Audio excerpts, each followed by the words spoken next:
A little while ago, I saw this clip on Shane Oneil's Instagram of him doing a couple tray flips in slow motion. One from viewing straight on, and then the other one from a side profile angle. As far as like trying to break down pros technique, these kind of videos are absolutely a dream for me because you can really look at their technique and dissect exactly what's going on when you have such clear, crisp footage. And obviously, I'm not here to tell you how to tray flip, but I want to try and break down what Shane Oneil is doing and then figure out what I'm not doing and see how I can use this example from Shane Oneil to try and fix my tray flips. Shane Oneil is widely regarded as probably the most talented skateboarder alive. A lot of people think he's some kind of robot, and it's not hard to understand why people say that. He can switch double tray on command. So if there's anybody that you would personally want to teach you how to do tray flips, it's probably gonna be Shane Oneil. If you watch my channel, you know tray flips are my eternal struggle. But with this footage of Shane Oneil, I've come up with a game plan for today to try and figure out my tray flips, and I'm excited to see if it works. First, let's break down Shane's technique to see exactly what's happening with these tray flips. So the first thing that I want to pay attention to is the position of the head. Your whole body is going to follow wherever your head goes. So if you see Shane Oneil's head from the side profile, his head is a little bit forward, kind of over his front foot. And if you see from the front profile, his head starts over the board, but leans just a few inches into his toe side. Now that's really important because I personally have the habit of leaning in like a foot to my toe side. You see that he leans onto his toes just ever so slightly. And this is technique number one that I'm gonna be trying to apply today to my tray flips, is I'm gonna be filming myself to watch how much I'm actually leaning in to my tray flip because I have the tendency to really over lean. Today I wanna analyze and see if I can get myself to lean just a few inches like Shane does rather than fully like falling forward and doing like a big jump into my tray flip. The next thing that you'll see is the front leg. Shane Oneil lifts his front knee up to about a 90-degree angle. What this does is this gets that front leg out of the way and triggers that tipping point that makes the board do that release mechanism that we've talked about in previous videos. Basically, he lifts up that front foot so all of the weight goes to the back foot and starts that scooping motion. Then from there, you'll see that this is technique number two. I want to try and lift up my knee and get that nice 90-degree angle. So we've got two things that I'm focusing on today, which is not leaning too far forward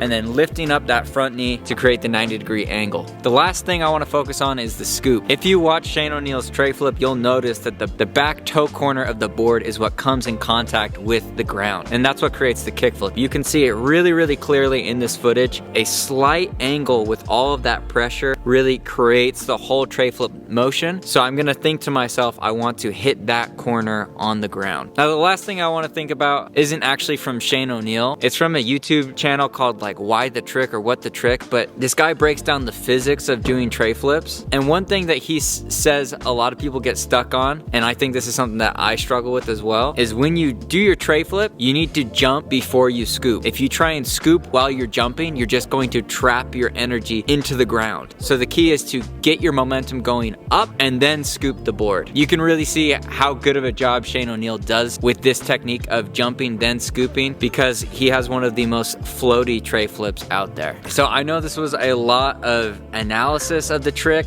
Today it's probably gonna rain, so I'm gonna head over to the undercover area, gonna get a warm up, and then we're gonna start trying first fakie tray flips because for me, naturally, I do the correct technique when I'm doing fakie tray flips. I really start to run into problems when I start doing tray flips moving forward. So we're gonna go get warmed up, do some fakie trays, and then see if we can use Shane Oneil's technique to land some regular tray flips and hopefully break my eternal tray flip curse. Let's do it.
skating the flat bar and my phone battery died. So I'm charging it right now. And we've got like less than a half hour left to get these tray flips. So kind of under a time crunch here, but with the power of Shane Oneil, anything's possible. Okay, let's get some tray flips.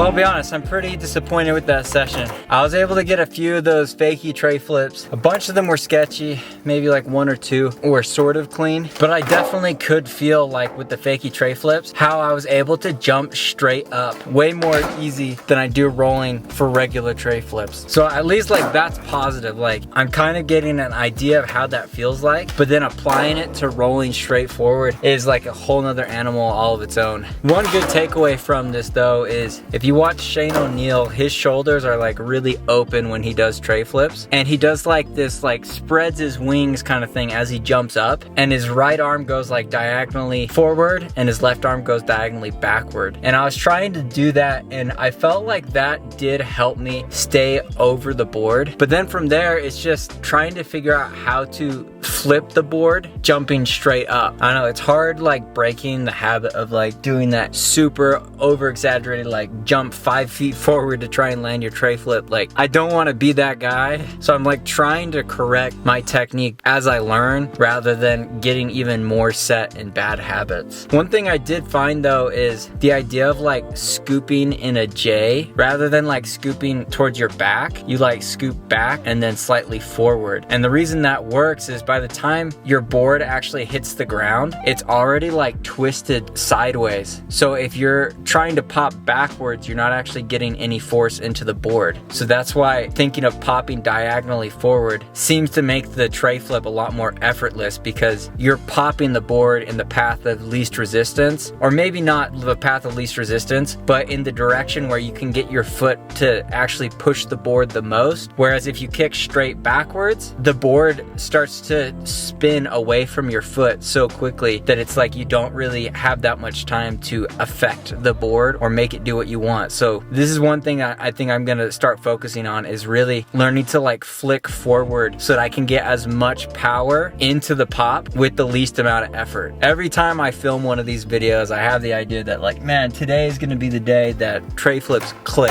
that like I actually figure it out. And it just is not like that for me, man. I don't know why tray flips are such a struggle for me, but I guess it's positive that I'm doing like some fakey trays on flat ground rather than at the skate park, you know, cheating and using the bump or the step up. At least I'm on flat ground, like generating my own power, which is good for, you know, strengthening my legs and actually doing the trick like for real, instead of like having to rely on the skate park to generate, you know, pop or hang time or whatever it is. Like, I don't know, at least I landed some fakey trays, and I feel like in my tray flip journey today I moved like 2 inches. So I guess I should just be like grateful for the 2 inches and come back tomorrow and get 2 more inches, and come back the next day and get 2 more inches, and eventually I'll pick up some momentum and things will probably start clicking. But I guess it just comes down to like expectations. I feel like I should have this trick by now after like 10 videos about it, dedicating sessions to figuring it out, really trying to like analyze the pros and break it down. But like at the end of the day, you can watch the pros as much as you want and it does help, but the real trick is translating what you see into what you can feel with your board and letting your brain brain make the connections between what they're seeing the pros do and how to actually replicate that with your own body. Anyways, I was happy with like the flat bar portion of the session. Like I was doing all these variations of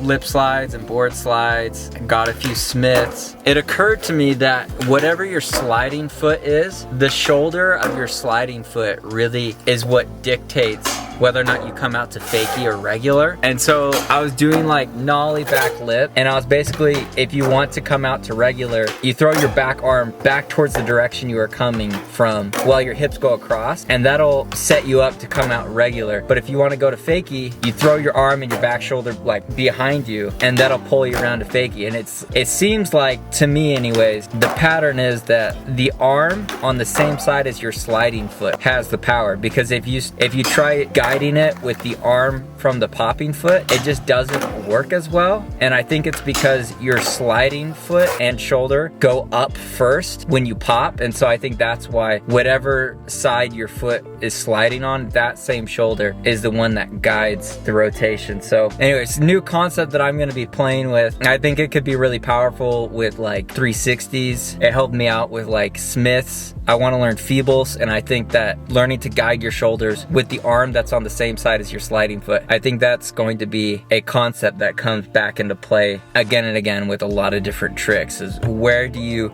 throw your hand and your shoulder so that you can do the maneuver that you want to do. So if nothing else, I mean, that seemed to be working for me on the flat bar today. So even if I didn't make much progress on the tray flips, at least I came away with that. All right guys, thank you so much for watching. Again, I always hope you guys are enjoying these videos. Let me know what you want to see and let me know what you thought about this video. Make every single day a Friday, and I'll catch you in the next video.